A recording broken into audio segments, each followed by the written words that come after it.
Nice. Sweet, man. How are you? Happy Doing good. Monday. Good. Yeah, I can tell I'm already a little bit flat from last week's testing week. Yeah, okay. Why Big so? overreaching week with training. Yeah. Lots of PBs, which is good. However, it's left me a little bit rattled today. So I think this week's just going to be recovery emphasis. Still getting some movement in. I'm also getting my vaccine again today. So we'll see how that plays in with the feeling of tiredness and soreness and a bit beat up after a big week last week.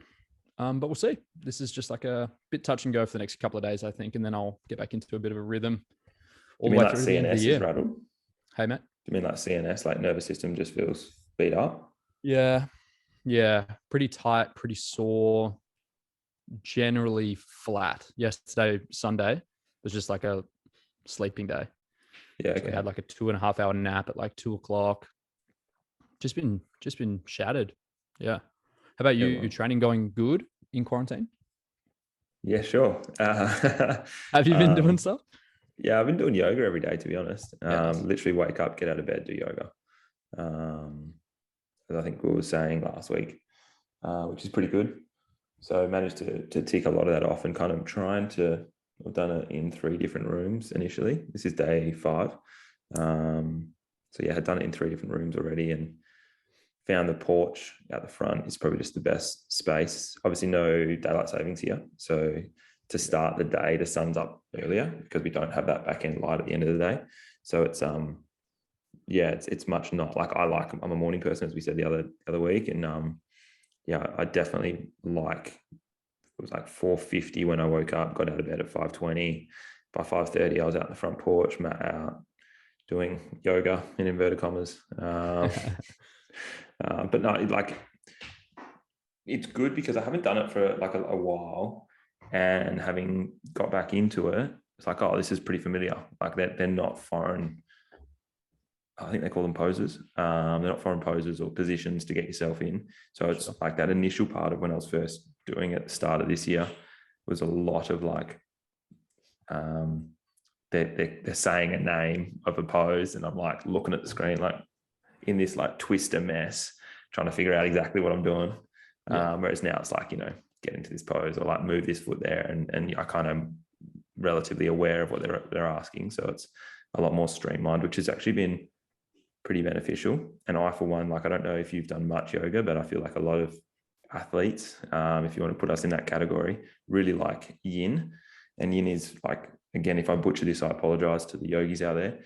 But yin is like back end of the day, usually really, you're just holding a pose and breathing through it passively for minutes at a time, up to 5, 6, 7 minutes sometimes. So like perfect wind down for a hectic day for people probably like you and me, where you just can sit and hold.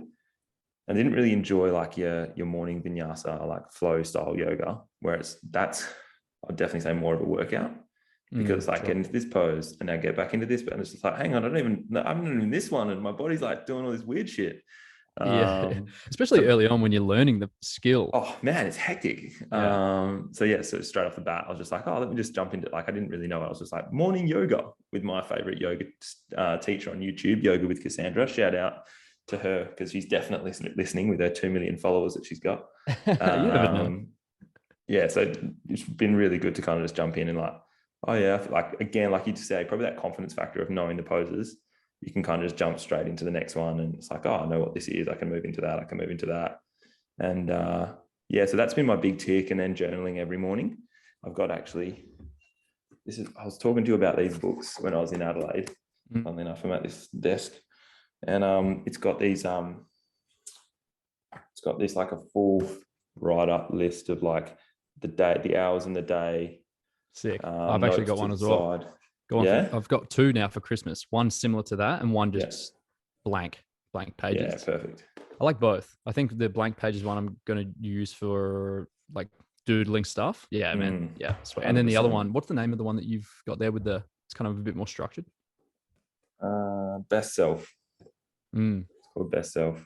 I'll have to find mine. It's somewhere. I've actually bought some gifts for some people, and I don't want to mention it because I haven't got them yet. But that are those sort of journals. And I think they're just a little bit more structured. These have like, what are you grateful for in the morning? What's going to make today a win? What's your goal? So it actually has a space for you to write your goal out every day. Nice. Same goal, you just keep writing it. So it's always at the forefront of your mind. So no, that's been pretty powerful to kind of start the day with that. Was reading as well. Probably haven't done that the last couple of days purely because it's not as stimulating for myself. I'm not getting anything out of that at the moment, which is a bit frustrating, I guess. But I'm finding the day so far here, it's racing by, dude. It's absolutely flying by. We've had guests every day, upwards of, I think we've had the least number of guests we've had in a day is 3. Yeah. So, wow. Like heaps of families and friends pop around, which is really nice. And we're just sitting, a safe 1.5 plus meters away. Always. And just chit chatting and that sort of stuff, and then plodding around the house. So it's come along really well. It's obviously raced along for 4 days, but it's been good. So the time difference, you're waking up very early. So what did you say? 4 o'clock? 4. Today was the earliest I've woken up in a while. Yeah, I have been waking up at about 5:30, which is what 8 o'clock. So that's a glorious sleep in if I was to be in Adelaide. Yeah, the equivalent. So not too bad, but I'm going to bed at 9, which is 11:30. So sure. Yeah, cool. Kind of balances itself out. Yeah. So what are you reading right now that you're not getting much out of? This one, The Millionaire Fastlane. Yeah. Not that I'm not getting much out of, but it's a very interesting concept, and I actually really like the idea behind the book. And he's got a slow lane, a sidewalk, and a fast lane. So he's talking through the ideas of like, if you're on the sidewalk, this is your lifestyle. If you're in the slow lane, this is your lifestyle. And it's kind of like, there's definitely parts of me that are potentially both, or I've definitely been parts of both lifestyles, I guess, in my life, like growing up. So I'm kind of like, yeah, cool. I'm aware of what that is. Tell me what the part I'm not. But I feel like if I skip through those bits, I'm not going to have as much value in the back end.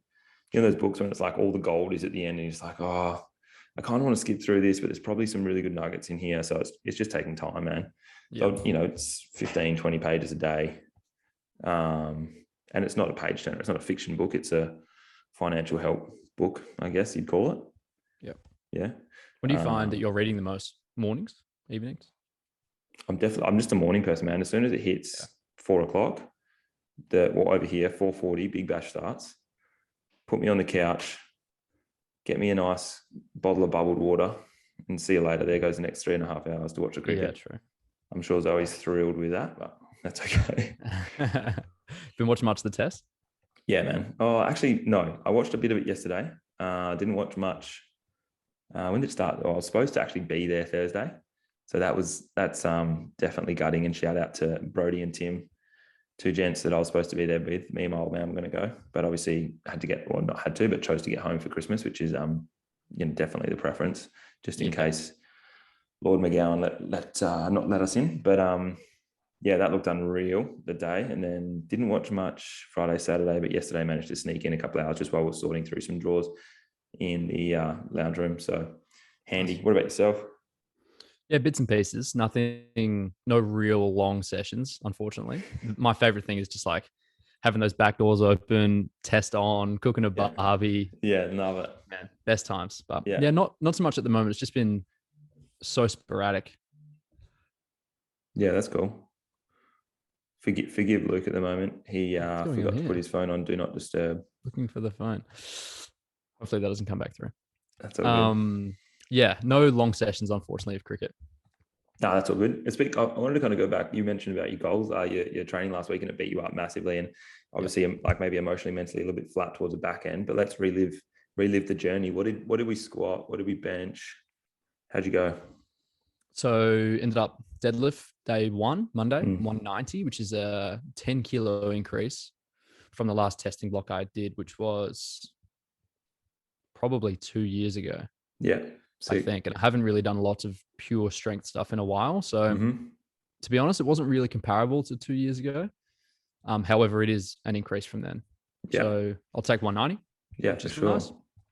I actually haven't back squatted yet because I had to skip my days around and that was and probably still will be today. So I'll keep you posted on that one. Yeah, sick. And then the bench press was 105, which is less than what I wanted. And that was on Friday. And I think after 5 days of some pretty strenuous testing stuff, I was pretty smashed by that point. Anyway, the goal was 110. So falling short by 5 kilos is pretty devastating, but I could retest again this week. And I think I may, just to see where I'm at after emptying the tank like 5 days in a row. Yeah. Like a couple of tour days. I think in future I'll spread it out over 2 weeks. Didn't feel like a true 1RM. Not really. No, because I hit 107 in the for a double in the weeks. Okay. So to hit 105 for a single was like, that's just not true. That's just not accurate. So that just goes to show the preparation wasn't adequate, I think, for that. Or it was just too much training load at high overreaching intensities for that week. But that's a good takeaway. I'll spread it out over 2 weeks. I'll back squat probably this afternoon and then bench press at the end of this week. Do you think it would be, it's a case of you needing to spread it out over 2 weeks, or more so that you did so many intense workouts in 1 week? Like I think that you can, if you were to just purely test squat, test strength, you'd be able to get it done in 2 days, even in a day, if you wanted to really spread it out. But yeah, for sure. Probably because the neural, plus you're up at like 4. Yeah, that makes it tough. You know, there's a not a consistent sleep routine in there as well. Yeah, I definitely felt that. And the days I was up really early, so which are every second day, Monday, Wednesday, Friday, up at 4 to start work for 4:45, work basically all the way through to like 10:30, 11, which doesn't sound like a really, really long day, but that, you know, there was a couple of nights there where I had 3 hours, which was pretty rough. Like on Friday, I woke up at 1 after getting to bed for 10 and just couldn't get back to sleep until I had to get up at 4, which is pretty rough. So I think that's where that poor performance came from. Yeah. It's fair to say. Yeah. But that consistency of sleep is hard, because on the days that I'm off, by the time I'm, Tuesday and Thursday roll around, from that early wake up on Monday, I'm rattled. So I'm taking those extra few hours of sleep and I'm training at 7 instead of being up for work at 4. So there's like an extra 3 hours, like kind of sporadic. I would love to, and maybe that's my goal for the new year, is just to try and maintain some consistency in my wake up and sleep times, even on the days I'm not working, which is definitely possible. And I think that would help a lot. Just go to bed earlier, wake up at the same time every day. I think it's a tough thing for people in the industry, just that consistency. Like, you got to live you're supposed to walk the walk. Very hard to walk the walk when you're up at 4 o'clock and you try and tell people, hey, go to bed at the same time every day, try and wake up at the same time every day, have a routine. Your body can fall into it starts to learn your patterns. Yeah. So I think that's an important note, is my testing results probably weren't where they could be, given the constraints from work, like the times I have to get up and the lack of sleep. Like I would probably average 5 or 6 hours this week, which is less than I would like. I think I'm like a 7 or 8 kind of guy.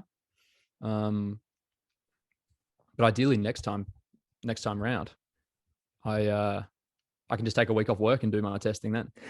That would be awesome. Maybe it's between Christmas and New Year's. That would be the dream. Yeah, that'd be sick, I reckon. How's you definitely sound super, like, just low on energy. Talk me through what's going on. I actually feel pretty good now. I've taken all my vitamins and I'm really upping my vitamin D and my zinc, and just my multi. And generally, if I'm taking those things, I'm pretty bulletproof. But again, it was just like a hectic week of overreaching training, like conditioning testing pretty much every day, mixed in with the 3 main lifts, of which I only hit 2. It was just a conglomeration of that, like overreaching every single day. It was pretty tough. It was pretty tough by Friday backing it up, for sure. Yeah, that'd be brutal. I find that helps me to build momentum, though. Just kind of coming off the back end of our conversation last week. I did some soul searching, I think, and I think I figured out what knocks me off that path of momentum, and it's similar to what you said. I think it's just that socializing and taking it a little far when you're having social beers or whatever, and I think that's it. Or even just late nights. I had a mate back from Melbourne, and we just had a late night on Saturday night. It's just midnight, But yeah, that rattled me on Sunday. Yeah. And I think Okay. that's just kind of flowed on, plus the overreaching of training, plus the 3 hours of sleep on Friday night, or um, on Thursday night, I should say, for Friday. Yeah. And I think it was just like a few things back to back. But otherwise, I'm feeling good. I'm feeling like I'm on the way back up, which is nice. Yeah, man. I feel that social engagement is actually more draining. Not even this is not leaning into the partying aspect of it, but just like social engagements are draining. Just in general, like it's okay to say no to catch ups as much as we want to, as much as we want to say yes. Especially back to back in this time of year, it's overload. Hey, like everyone's like traveling to see family, and then it's like, cool, we're in town. Let's do X, Y, and Z, and all that sort of stuff. And absolutely, like I know for a fact, we've got a limited time here, especially the both of us, and we're going to try and do as much as we can. But then it's allowing yourself the downtime to go, okay, cool. Like, loved every minute of it, but yeah, need some me time. I think that's super important as well. It's definitely tough. Yeah, the expectation is to see everyone and be the best version of yourself every time you're Yeah, meeting big with time. people. And man, that's tough. I'm naturally pretty um, intrinsic and what's the word? Introverted Yeah, in my day-to-day life, but then having a job where you have to be this like hyper extroverted, motivating big time. Yeah, individual, and then compound that with this time of year, it's like you're seeing people that you haven't seen for a long time, so you want to put your best foot forward. And I think that's, yeah, it's a mix of all of those things for sure. And I can feel that, and I feel like I'm probably not getting as much time to myself as I normally would, which also yeah. adds into that fatigue, I think. Do you feel the same way? Do you feel like you're mostly introverted, or you're pretty social? No, I definitely think I'm an extrovert. Like I've heard the definitions of them so many different ways, and each their own as to how they interpret if they're an introvert or an extrovert. But the way I understand it is, it's where you get your energy. So if you can fill your cup up from being alone, or you fill your cup up from being around people, and I'm definitely a people person. So Right. I'm sure there's a balance to it. Like it's not like I need always people around me 100% of the time. But as definitely probably my family and Zoe know, it's a case of, all right, cool. Should we do something tonight? Should we catch up with people? What are we doing? Where we should go? And sometimes it's just quite nice to just chill and just do nothing by yourself. Yep. What do you feel the balance is? Do you feel like you go through weeks of being more social, or do you I don't think I've ever like this hit a time of year? stage where I'm not wanting to be social. Yeah. I don't think I've hit that. I just like, love being around people, especially my people. They're always good people. So I just love like hanging around with mates or who wants to do, especially the lifestyle that I live, or the lifestyle that I'm in, with the travel, with a lot of my really close mates being here in Perth. So it's a case of I get a big energy dump or a big love dump. That sounds a bit gross. Big, that social engagement and friendship factor that comes into play all at once. So I get a rush of it, and I definitely go back to Adelaide and collapse. It's like, cool, just need to go in my shell, which I'm okay with. Like that's pretty standard, pretty normal. So hard to say if it's just like, if definitely in Perth, I think I was like a Monday to Thursday, definitely on that. Cool, just want to stay in, don't really want to go out too much, because I'm going to be busy on the weekend and I'll fill my weekends. Like I used to, Friday night through to Sunday night, there wouldn't be a time when I was at home by myself, like ever. Whereas now it's a case of I've got 14 days at home, just me and Zoe plodding around, which is really great. So people change for sure, but I don't think there's like a limiting factor for me in this time of year. Yeah, or like a limiting quantity or volume of interactions that's just going to tip me over the edge.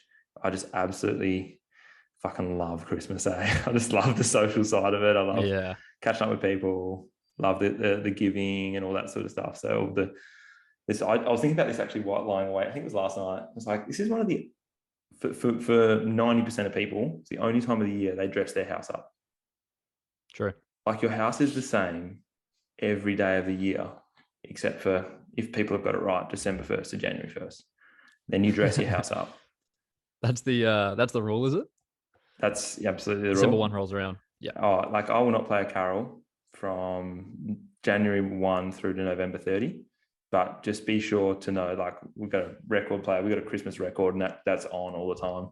Yeah. I'm happy to just play carols for 30 days, or for 25 days, but the decorations are up for another 6, and then they come down January 1. Right. Every year, same. Mate, are you kidding? I'm the most monotonous, systemized person I know. Yeah, that's true.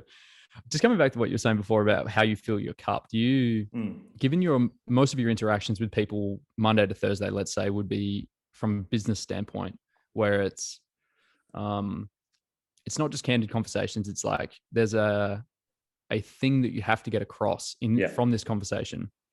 Do you feel like by the time Thursday rolls around, you're sick of having those conversations and you're just like, man, I just want to talk some shit with some mates and get a different kind of interaction with people? Do you think about it like that? I feel like when the cricket's on, my phone's blowing up. Just talking a lot of shit with a few different mates. Yeah. I don't know, like, potentially, I wouldn't say it's like, oh my God, I'm exhausted of all these work conversations, I need to have a social chat. I've got, there's a lot of, the whole team at work, I think, is around my age or younger. So a little bit of living vicariously through them if they're out and about on the weekends or whatever, but not really, man. I think it's all pretty much the same, pretty standard. I don't feel drained as much as I used to in some of these conversations that I'm having. Some of them take time. I had a meeting on Friday that was epic.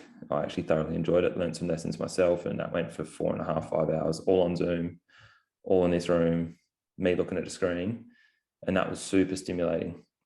And that was like, that was draining. That was like and not in like a flat way, but just like energy draining, energy sapping. So by Friday night, I was like, yeah, I'm going to bed early. A lot of content, a lot of meat in that. And that was half the meeting. So we've got another half to get through. But that was just a lot of positive stimuli going in, or a lot of different areas of just like making notes and like, cool, make sure we action that, or what system needs to be put in place, or getting feedback, giving feedback, all that sort of stuff. So I wouldn't say that's also part of my social stimulation, I guess, like using my brain.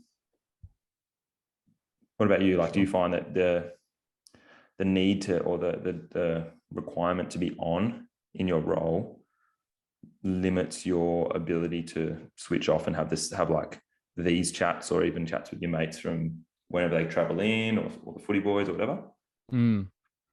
Probably doesn't limit me, because I feel like I'm pouring out of 2 different cups. Yeah.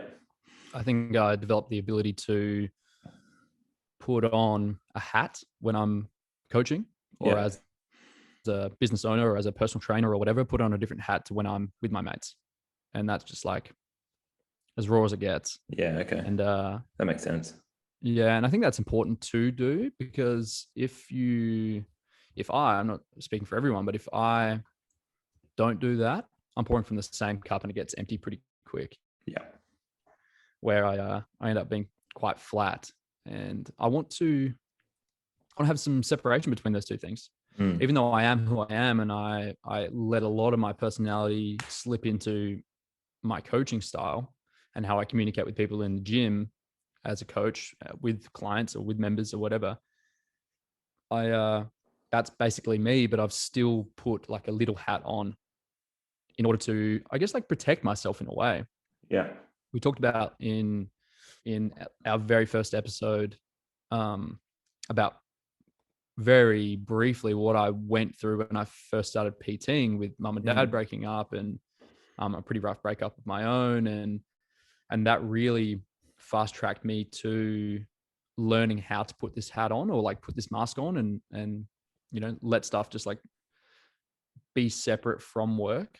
And I think that facilitated me in that I could go through whatever in my day-to-day life and go to work and do my job and do it well, and come home and then separate myself from work and look after my daily life stuff. And even though I was like devastated at home, I could still, like, none of my clients would have had any idea, if I didn't talk to them about it, because I would just put this mask on and then go to work and do the thing, and then take the mask off at the end of the day and go home and like sort out the life stuff. It was, it taught me a good skill in that sense. I'll probably pay for that in some kind of psychological breakdown at some point where it all catches up to me. But if I don't I'm, know, yeah, man, if like, I'm really real, then that's, yeah, kind of, yeah, what happened like 9 years ago. yeah, I think the acknowledgement though of not owning it, but just like you're aware of it. I don't think there's going to be a massive, well, we'll check in a few years' time and see if there is a psychological breakdown. But I don't think so. I think like Fingers you're crossed. pretty self-aware, and having the ability to have that conversation really openly, you know, between two blokes that's going out to whoever listens is as self-aware as you can probably get, and just acknowledge that, yeah, cool, this has impacted my life in various ways, be it positive, negative. You can see both outcomes, but it's also got you to where you were. So you couldn't be here without that happening. And from what you have mentioned, the last 24 months have been some of the best of your life. So that wouldn't have happened without a lot of the stuff in those formative years going on. So That's true.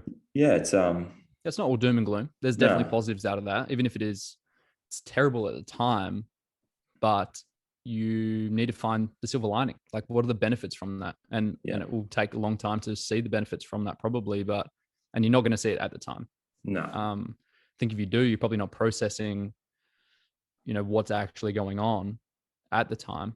I think you should like live those feelings and emotions and stuff, and then later on look back on it kind of as like disassociate yourself from it a little bit and be like, okay, if this was someone else, what would I tell them that they should get out of this? And I think that's what I did after a few years, or probably, quite a few years. I would say like maybe 6 or 7 years. It's only really the last few years where I was really looking back on it as like trying to put myself as an outsider, looking back into this situation where I'm like, okay, this taught you the ability to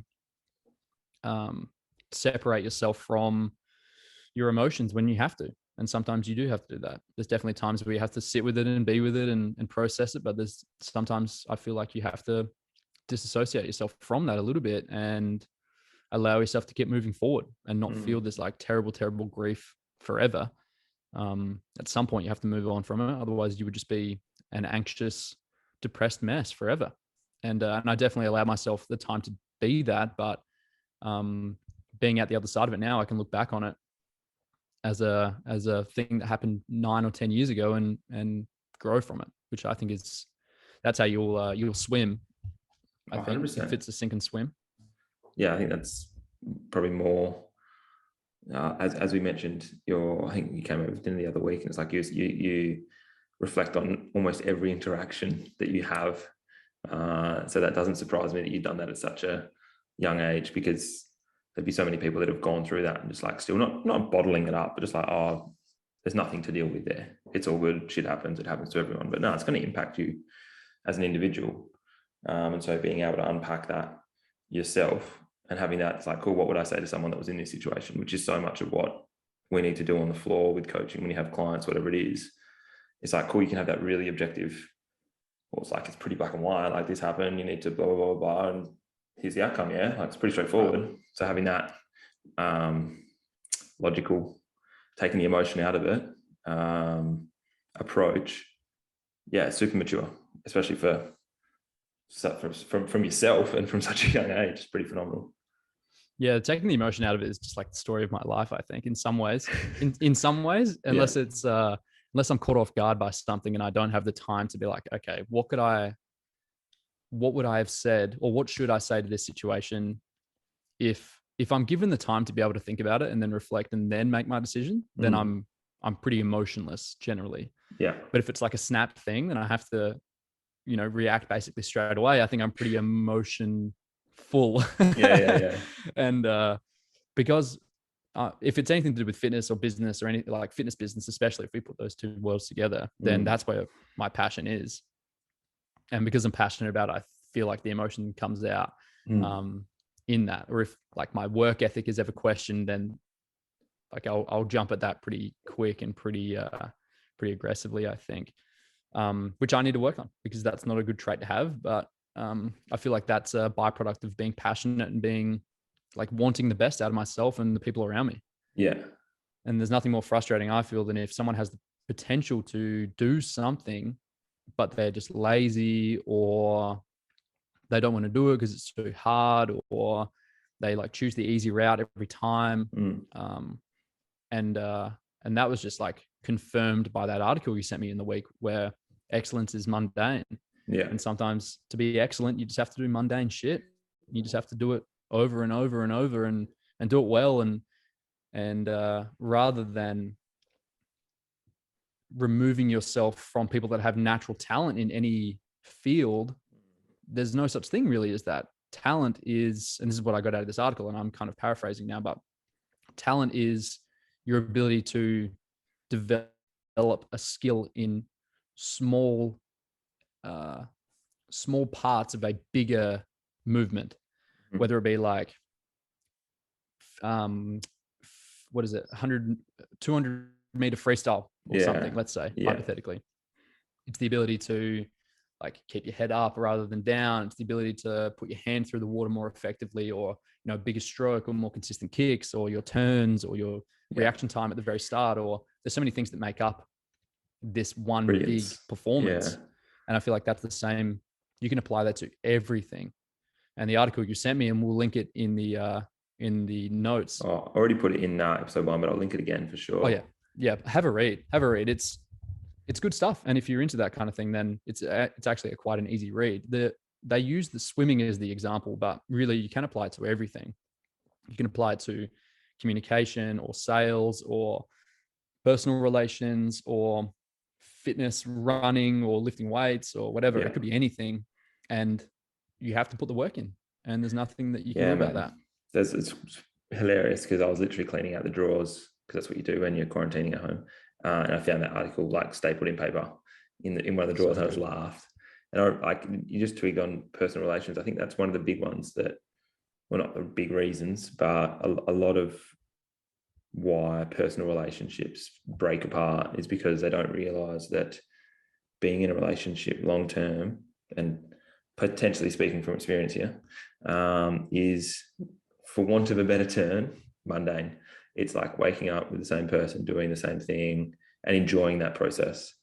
It's not a case of, cool, we get like the firsts run out pretty quick.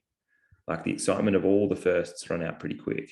It's like, it's existing together. It's enjoying like Zoe and I frequently go like, best part of your day, what was that? And yesterday for me, it was sitting, or one of the moments was literally, I was editing some stuff for social media in this room. I can't even remember. They got a couch just here, and Zoe was just sitting on the couch. I don't even know what she was doing. It was like, that was the best part of my day.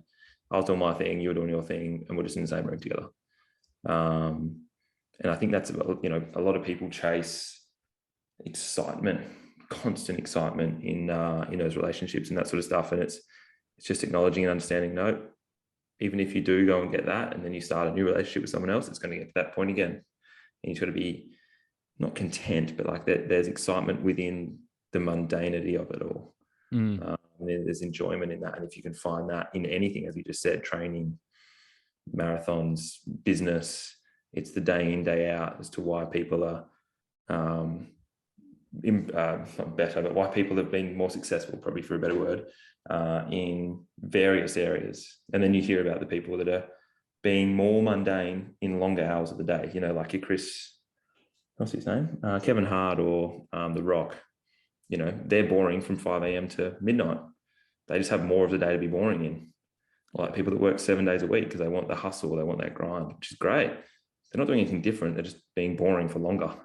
Yeah, they put more reps in. Yeah, they put more reps in. Exactly right. So that's I think it like you just said, it applies to all facets. And as soon as you can realize that, or as soon as you start realizing you're chasing a feeling that's not boring, just bring it all back to that. And then you go, cool, no, it's supposed to be this. This is the grind. This is the mundanity of it all.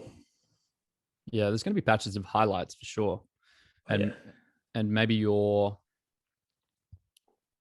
chasing that highlight, but understand that there's a lot of work that goes into that sponsorship deal, or the opportunity to start a new service within your business, or learn a new thing. There's a lot of time that goes into that. And that's important to recognize as well, because it isn't just always going to be highlights, regardless of what people's Instagrams say. There's a lot of shit that goes on between, the highlights. And that's so important to know. Yeah, man. I'm thinking, I actually had this thought the other day. I'm really wanting to get onto YouTube and just document something. I enjoy filming and I enjoy editing things, like videos and that sort of stuff. So one of them is like wanting to get into half marathons.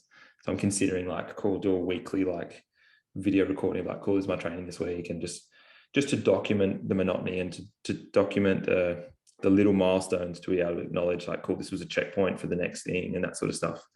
Otherwise, yeah, it can feel like a never-ending chase of a goal that may not come.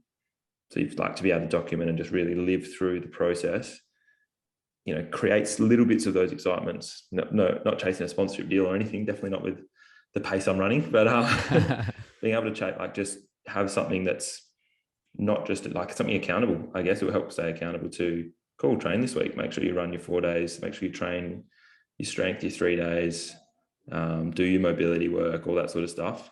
Document all that and then build from there. Cool. No better time to start than now.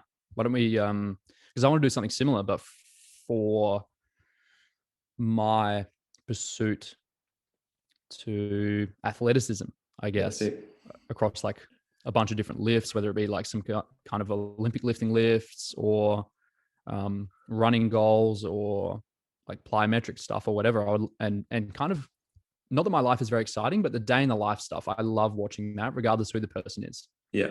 I've watched some really exciting people that are like multi-millionaires that they show their grind set and they, and then they hop in their Lamborghini and they drive to their like very own factory that makes like, how it like makes whatever, whether it's like a gym or whether it's literally a factory, and they're making this sick product. My life is nothing like that. Like I drive a 2013 Golf. Same year, just outside. Yeah, Golf gang. And not that my life is very exciting. Like, I mean, Steve Cook or Christian Guzman or like any of those guys, they're my favorites. But I just love watching the day in and day out stuff and understanding there's so much more that goes into it, rather than just like Christian could post a photo of his Lamborghini or whatever car he drives right now, probably a Lambo or something. Mm-hmm. And that's a sick highlight. But what has he done to build to that point? Yeah, big time. And if you're looking at like from a marketing standpoint, as a consumer, people love the story, not the, they love the journey, not the destination. Yeah. So maybe that's what we do. Maybe we just work on holding each other accountable to that. Sure, yeah. I'm down for that. Yeah, man. Yeah, let's do it. Easy done. So you'll have one up by Sunday evening. When am I? Because it's only Monday, right? I can't run. I can't run for a half marathon. You're locked. These will commence post. I did get on day release actually on Friday. Managed to get down to the hospital to get my little COVID test. They allowed me out. Got some sunshine. But yeah, no, these will commence maybe New Year's, in the new year. From, I think the 1st is a Saturday, so maybe from the 3rd. Keep your eyes peeled. Done. Weekly vlogs, TLDR, getting it done on all streams, on all avenues. It's good. I think it's I'm not sure what you feel about this, but I like biting off more than I can chew and then chewing like fuck. Yeah. And but that's where I find motivation, because I definitely work better under pressure. And I remember at uni when I was in my second year or something, and leaving some report on health foundations or whatever topic it was. I hated it, but I remember I was like, all right, I'm a changed man now. I'm going to make sure I do this, way ahead of time. Yep. And it came back and I got like a P2 or something, like just passed. And then I was like, you know what? I'm sick of putting so much time into this thing. And by this point, I was already like kind of halfway out of it, and I just was just scraping through, I guess. Yeah. And then I left another essay in the same topic to the night before, and got like a distinction or something like that.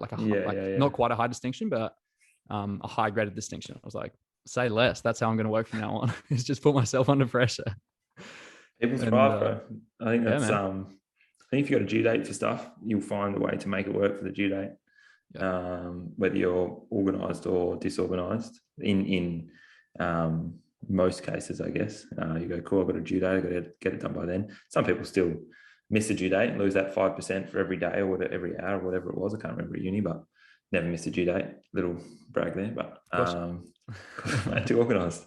But yeah, no, I think it's I think, yeah, people do thrive under pressure. I think having someone like, I definitely thrive under accountability, like having someone to check in and go, yo, you said X. As an example, we in Adelaide, we live just up the road from a auction house. We'd never been in, right? So Zoe had some time off just before we came over, and we went for a walk to go to this homewares shop. It was actually, we parked in the middle of two homeware shops. We parked here, and right near where we parked was the auction house. We were like, oh, let's stick our head in. That was the most silly thing we could have ever done, man. They had like wine auctions in there. Oh no. And they literally, and your like, kryptonite. I know there's some quality. They had some like Penfolds 389s and some real like just A grade vinos. One from my birth year, and one was a 96, which I had before my brother-in-law's bought one and had that as well. And that is gold, for just amazing. Anyway, it was a Magnum as well. So it ended yesterday, and I'm like, just refreshing. I'm like, oh yeah, go on. I'll put a bit on. Just got outbid, just got trounced on the 1990 389, which is fine. And then the 96s had like 5 minutes left. So I messaged the brother-in-law. I'm like, how high do we want to go? So he goes to me, remember those goals you had for next year? It's just one of those times I need to check in on you to say, is the wine necessary? Yeah, and I was like, good. I'm splitting it. Like, I'm trying to rationalize it and justify it. She's like, yeah. And then concerningly, she got on board. She's like, just do another $20. It's fine. Like, you know, we'll have it. We didn't get it. We're out. I was just like, no, good little willpower. But yeah, I'm one that thrives under accountability for sure. So yeah, a couple of YouTubes coming soon. If you want to see some sub athletes try and be athletes, yeah, come give us a view. Also, as a little Christmas gift, for those that are listening, maybe give the gift of the TLDR podcast to someone that you know, like, or think could benefit from it. Maybe chuck a little share. We'd appreciate some listens. Where we've had a few sponsors reach out to us, and we just want to avoid ads for now. So we've had a plethora of, the inbox is filling up. Oh, I don't want to name names. Nike, Tesla reached out now. But yeah, if you know someone that might benefit from this, definitely chuck a share on it, send it into their headphones, and see if they can even they can provide us some feedback or some insight as to what they want to listen to. Definitely, yeah. Any feedback is always welcome, positive or constructive. We had a lot of feedback from our first episode, and hopefully a lot coming from this one as well. And I've already had a few people messaging me about episode 2, which came out 3 hours ago or so. So it's good. Yeah, any feedback. And who do you think? I've got a fair idea as to who I think the average listener is. Or who about like demographic or age or whatever. Yeah, like the alias. Who do you think on average is listening? Honestly, I think your family and my family. I don't really know, mate. I think there'll be people out there just in our networks that are enjoying the flow. I've had a few people reach out that I haven't heard from in a little while, saying, "Hey, it's nice to hear your voice again." I honestly don't know. I don't think I really have for me, it's a case of whoever wants to listen to a couple of blokes just have a yarn about what's going on. Probably people around our age, maybe blokes more so than ladies, but I don't know. I think there's some similarities in terms of what people go through at this age, and it's not gender specific at all. It's people specific, and people that might be a little bit older or younger than us going through the same thing because they are at different stages of their life, or people that just want to listen and just support local and stuff like that. I think that's part of it as well. So if you're from any of our communities, thank you very much for tuning in. Yeah, we've definitely got little mini milestones, and when we reach some of those, we might be getting some potential cool neon lights or something to go in the background of some of these. I don't know where mine's going to go. I don't know. I've got some pointing around for those that aren't watching, which probably no one. Oh yeah, put this on YouTube, but to the wall right there. So that'll be good. Yeah. I like looking forward to setting milestones, and then looking forward to achieving them, and then looking at the next thing. And that's a testament to hard work as well. Within fitness, looking for that next thing, like the next 5K time, or the next 1K split time, or the next 2.5 kilo increase in a certain lift or whatever. Setting things for yourself, and that comes with deadlines as well. And if you are someone that works better under pressure, then set yourself some deadlines, even if they're like a pseudo date. It doesn't really even matter. Just set yourself like, okay, by the end of January, I'm going to have done everything I can to achieve this, whatever it is. And I definitely have to do that. And that's what my goal is for 2022, is to set myself some deadlines, because I know I'll achieve it, but I could achieve it in a quarter of the time or half the time if I had set myself that deadline initially. Yeah. Rather than just, all right, I know I'm going to do this because I'm disciplined enough to just put my head down and do it. But if I had given myself the, that pressure of, okay, by the end of January, I have to make sure this thing is done, then I'll definitely do it. Like that's just how I am. It's funny you mentioned milestones as well, as opposed to, and then the next thing. I was literally watching something this morning, and Jimmy Pomponio, if you're listening, thank you. But he sets milestones, not goals. So a goal is the goal sounds finite, but if you just change it to a milestone is like a checkpoint. Cool, I've made that, now what? I've made that, now what? So it's not an end goal, it's the next milestone that you're trying to reach, which I think is really important. I think you're right about the timeline for things. I do that within a day sometimes. It's like, cool, by 9 o'clock this needs to get done. So good. That's what I'm going to do. Handy.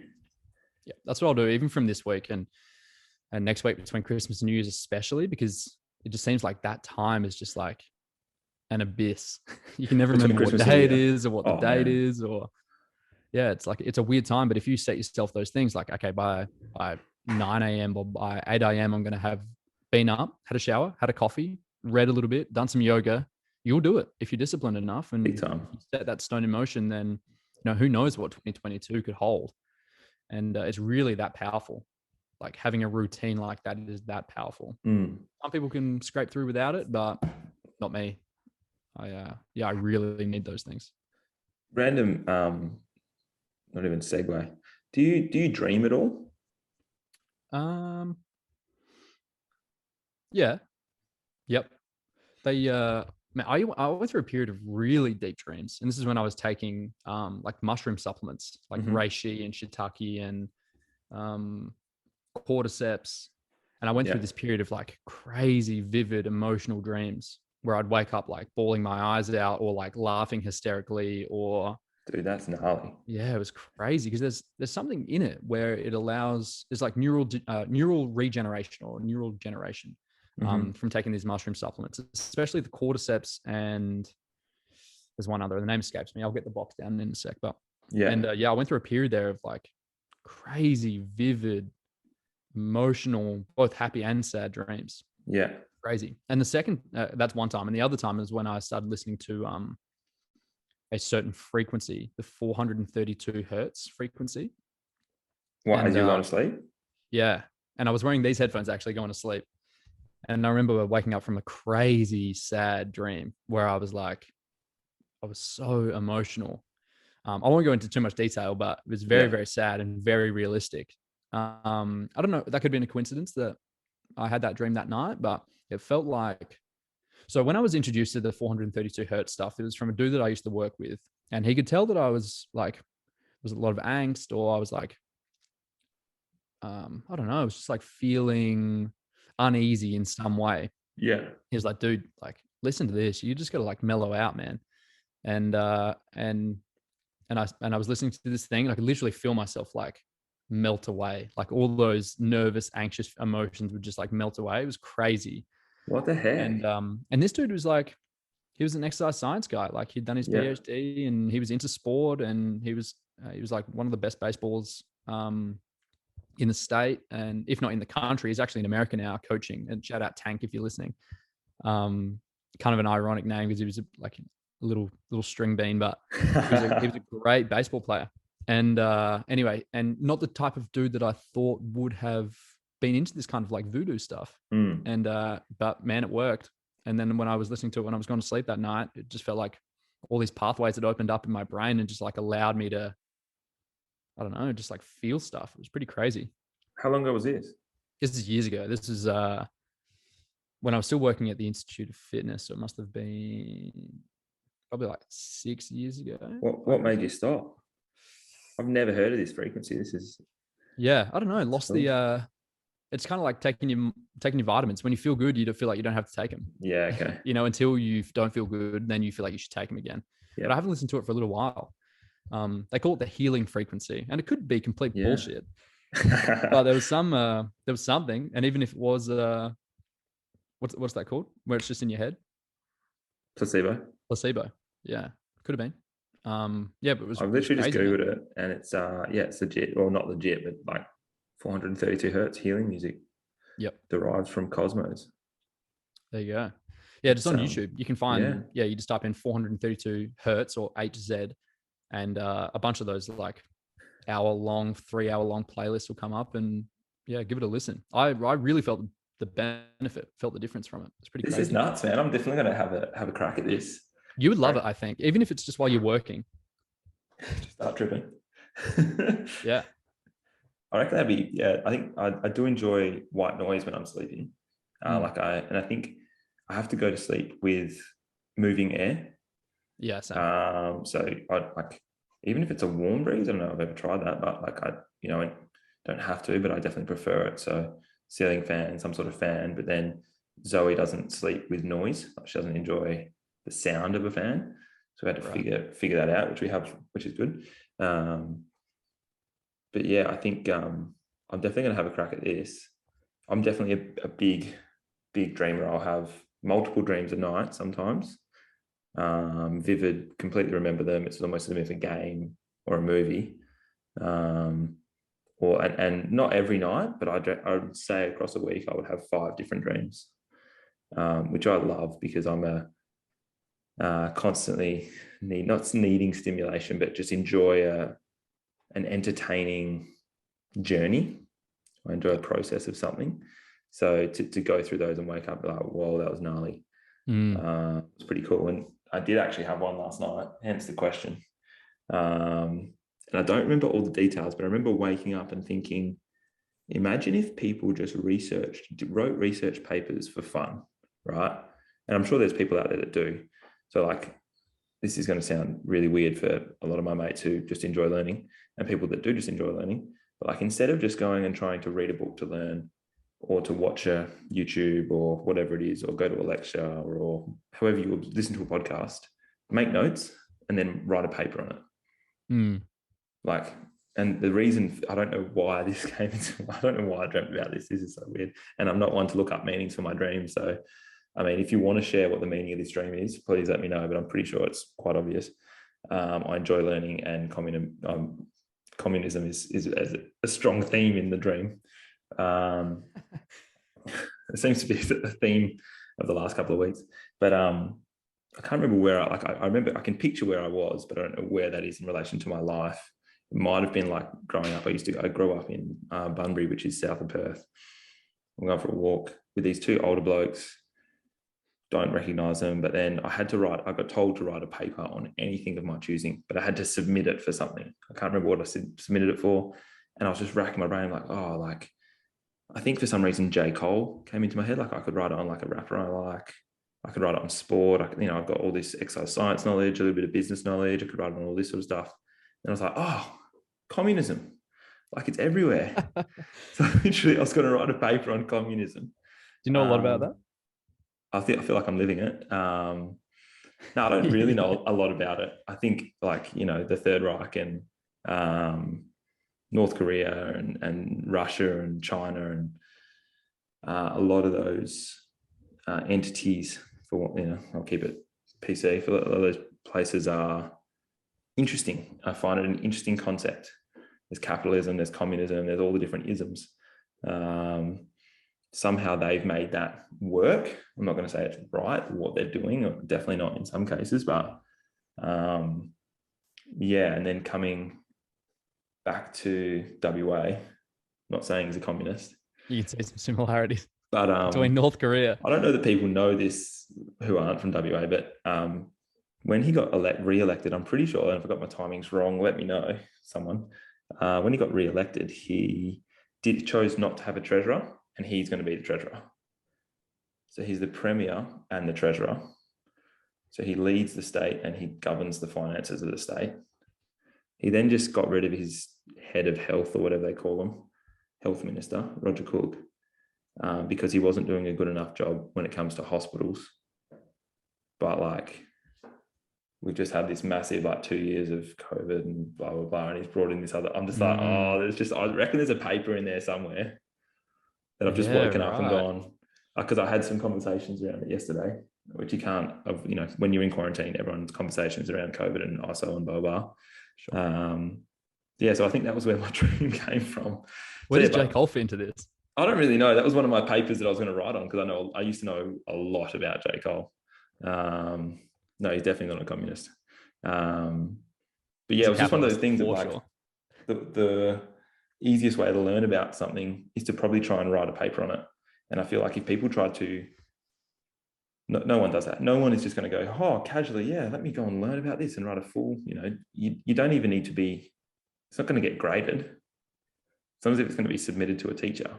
Yeah. So whatever you write is, in terms of the format or the editing or the grammar, is irrelevant, because you're there to absorb it.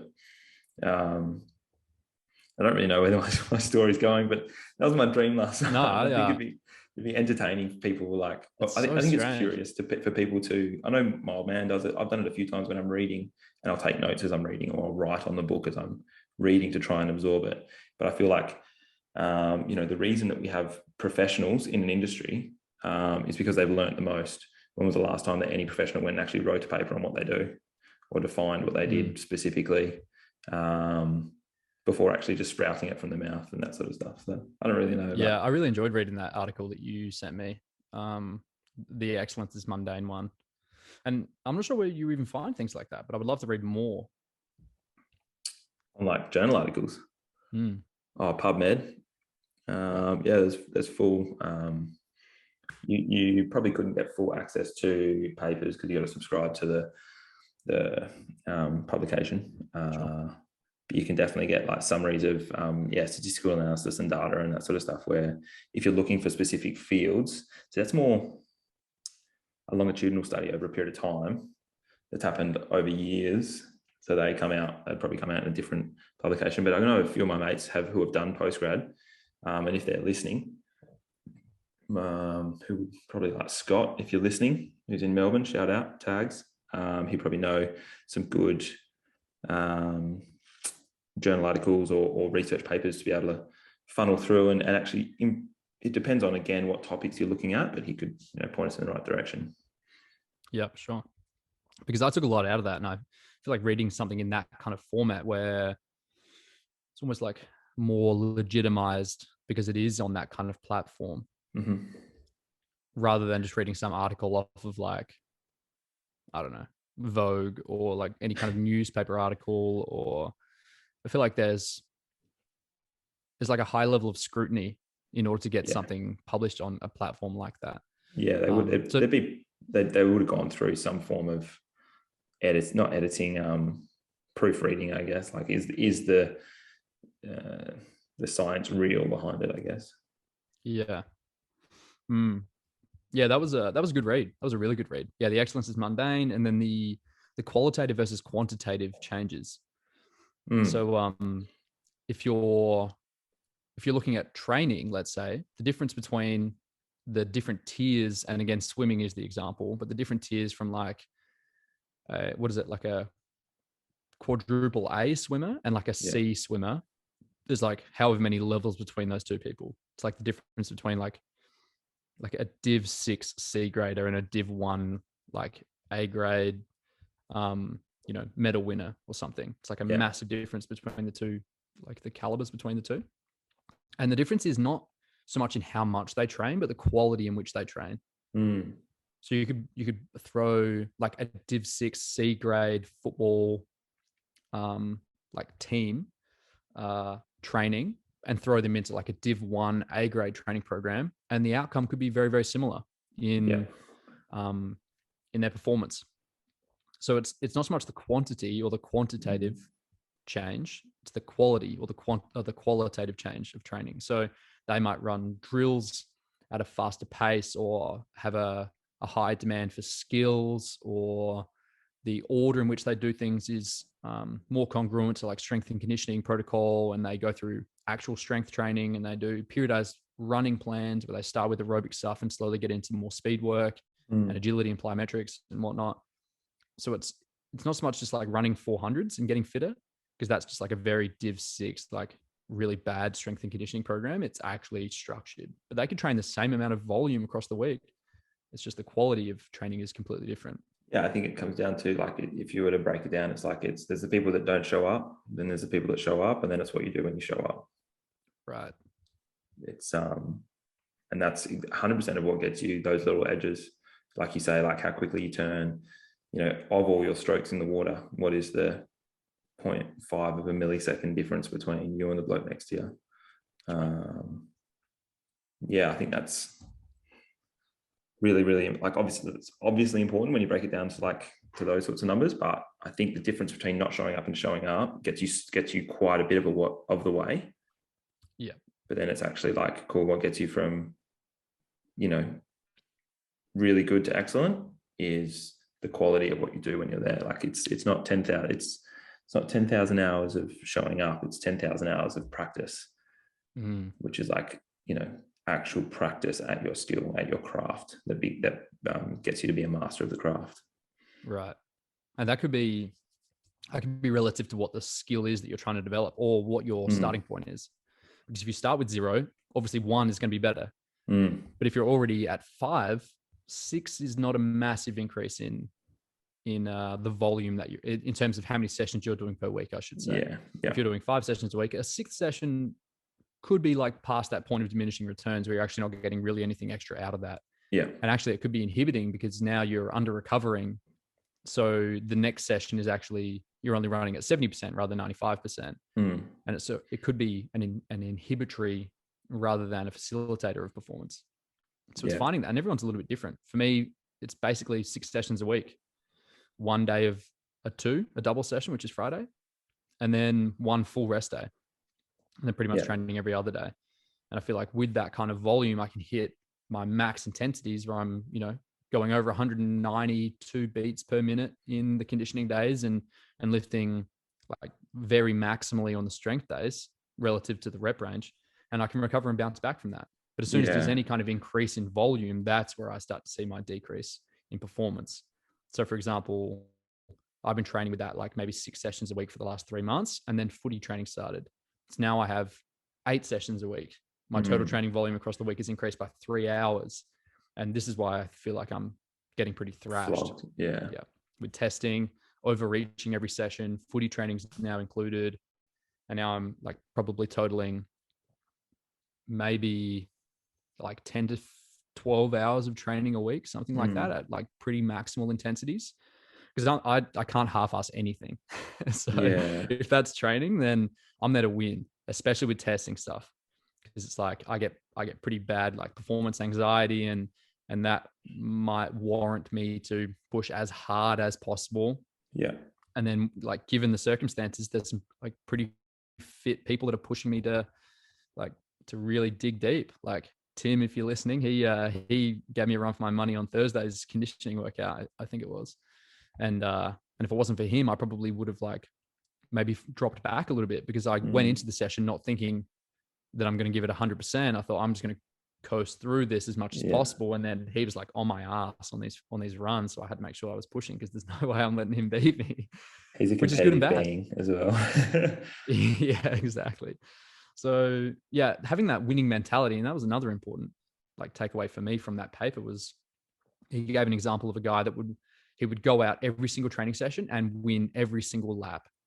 Everything that he would do, he was adamant that he was going to win. So when he got to the world stage, and I think it was in the Olympics, whatever year it was, in the 90s, I think, or maybe the 80s, he was already used to that. He was already used to putting himself in that position of winning every single lap, every turn, every 50-meter split. He would swim the furthest every single session, or at least the fastest every single session.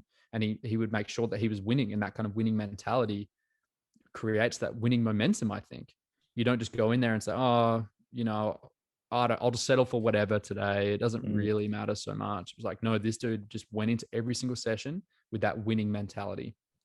And you can't often explain that to people, because they might label you as like arrogant or a big ego, and you could never lose because you've got this massive ego. And I don't think they're synonymous. I feel like having that winning mentality is you demand more from yourself rather than you can't lose. Because if someone beats me in this workout and I got beaten on Friday and the dude was just faster than me, it was good. It's motivating actually. Yeah. Because I'm like, okay, I can see what someone of a similar capability can actually push themselves to do. Yeah. And what's your stance on that? Do you feel like you come into every workout like, all right, I'm going to win this thing? Or is it very subjective just for you and you're just like trying to beat your last effort? I'd just normally train me against me, to be honest. It's definitely a little bit like, there's a little bit of, it depends on my mental approach, but I would say 80% of the time it's me against me. There'll be times when I'm like glint in the eye and might just look at the person next to me and like, all right, that's gonna keep me accountable to making sure that I'm better. Not better than them, but just better. So that I can like, cool, I can see a pace that I should be working at. Again, not an ego thing, but just like an accountability thing to make sure that I'm actually training to my potential. But it's not a case of, but I'm very aware of how my body is on a day. So if I'm not, like if I'm beat up, no, I wouldn't push myself just purely from like, I know what that effect will cause me in 2, 3, 4 days. And I want to make sure that I can go again in 2, 3, 4 days. So just because I won the day doesn't mean I'll win the week. True. So I kind of take a bit more of that approach,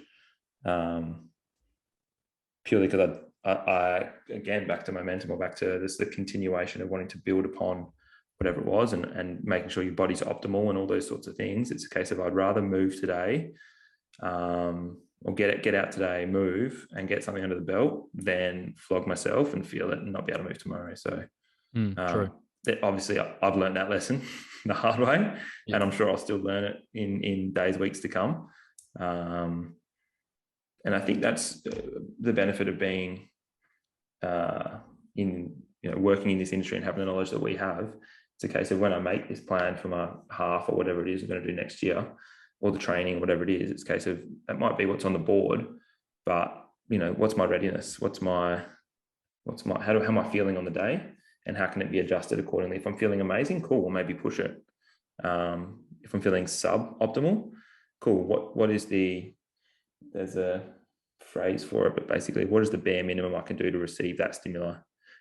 Minimum viable dose. Yeah, that's it. What can I do to do that? Cool, let me go do that and make sure that I can do it and still train either later that day or the next day or whatever it is. Yeah. I feel like I can surprise myself though. Like days that I would come into that workout on Thursday, for example, and not think that I was capable of really digging. And I was definitely suboptimal.